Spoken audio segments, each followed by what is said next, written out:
My name is Marissa Mayer, and my partner and I are doing The London Merchant, which was written during the Enlightenment period in England, which is what we just talked about in our lectures. So I'm going to be covering a little bit of the events in history that influenced the play, as well as the audience's initial reaction. So we're leaving the Restoration, which was, as we know, a time full of questions, full of debate, mostly relating to religion, questioning God, and it was also mostly stemming from artists, per usual.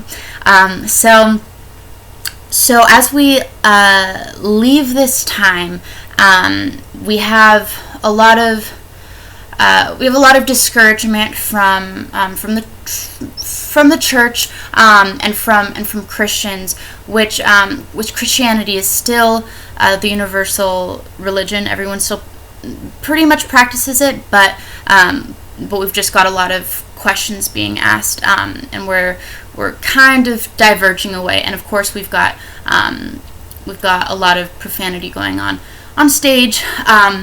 So with all of this, the king declares a Blasphemy Act of 1698, which essentially makes it illegal to disagree with Christianity. It basically makes it illegal to publicly announce that you believe in more than one God, things like that. But it wasn't really enforced that strictly.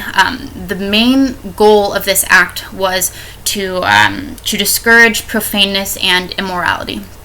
So they didn't go so far as the Puritans did, and completely shutting down everything, which obviously didn't go over well, but they did do this in the name of God. That is put out, but it doesn't really do much. So we get a short view of the immorality and profaneness of the English stage, which is an anti-theater pamphlet put out by a clergyman, Jeremy Collier. So he writes this pamphlet that really bashes theater and pretty much blames it for this dysfunctional society that we have, or this rebel society, in his mind.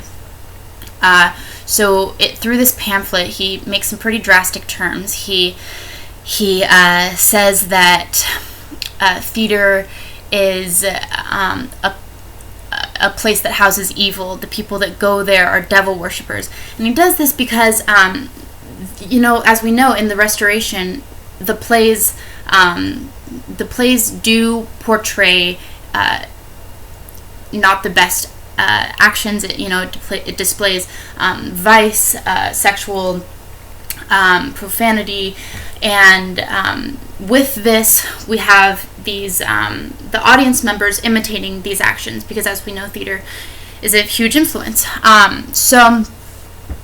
So he really blames theater for this problem.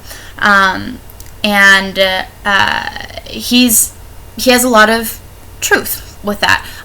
So that happens, and we get about 30 years later when The London Merchant is written, and he really takes Collier's ideas to heart. And through this play, he writes a play, or he adapts a play that is no longer. It's no longer black and white. It represents characters of virtue and characters of honor, but they're not black and white anymore. They show many sides, which is like life in general. So it shows that everyone can be good. Everyone is good, but just has the potential to rear in the wrong direction. So the whole goal was to write something that would encourage morality.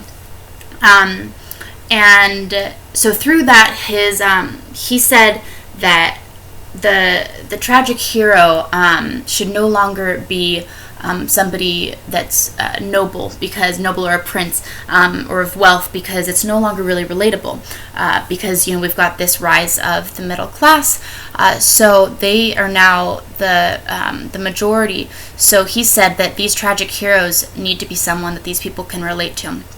So that's what he did, and that's who our protagonist is in The London Merchant. And the response is great. We see a huge decline in crime, and really, actually, I just made that up. A huge decline in crime. I don't even know, but what we did see is a lot of stories circulating about merchants, young merchants, veering away from a life of crime, and that was all because of this play, these many plays that were written about this, and this new movement and this new idea of what theater should be.